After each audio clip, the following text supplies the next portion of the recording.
Well, it's my last good morning. Here in this building. I'm one of those people that Rick's mentioned from the pulpit that's like kind of sad about this because y'all my family. Y'all my family. I've been here since about 10 months after the doors opened, my husband and I. But we ask why. I remember Pastor Hahnemann recently giving us a speech that we need to watch our whys that they don't become whines. I remember this. And I remember going up and talking to him. But going back to the whys, seemed like 100 years ago, a friend of mine who was very young said, "You should drive a school bus." I was not a Christian, so I told her where to go. So fast forward a little longer, I started driving a school bus.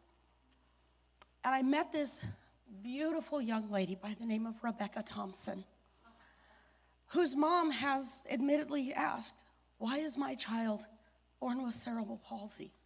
Why is she like this?"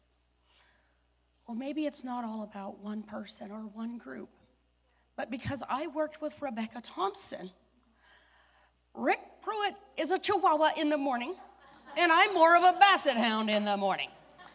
So, and I love this man. I might joke about this, but I'm not much of a morning person, and Rebecca got on the bus very early.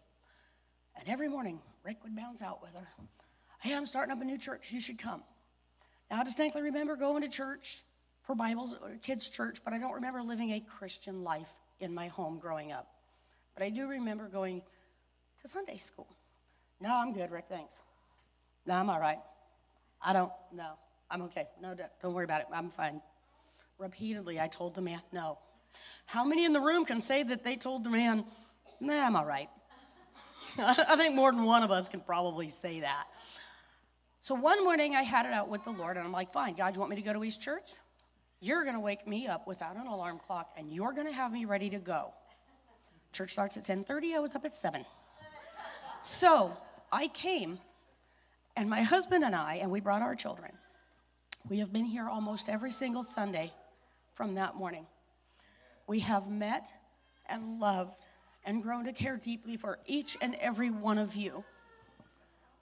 And in our lives, much like the weather, sometimes the changing of the seasons can be difficult.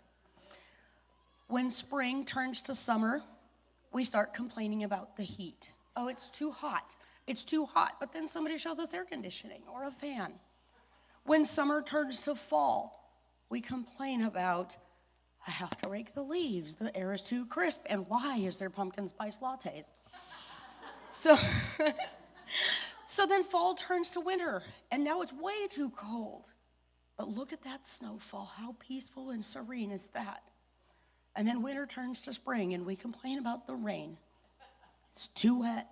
I don't like the rain. It's too hard to see." In Ecclesiastes, Solomon tells us that to everything there is a season, a time for every purpose under heaven, a time to be born and a time to die, a time to plant and a time to pluck what is planted. Skipping down a little bit, he says a time to weep and a time to laugh, a time to mourn and a time to dance. And while this season with this group of people is closing out in person, we can still reach out to one another and please just embrace the next season, even though it's hard. The flowers are going to bloom, the snow is going to fall, and we can always just make that one last phone call.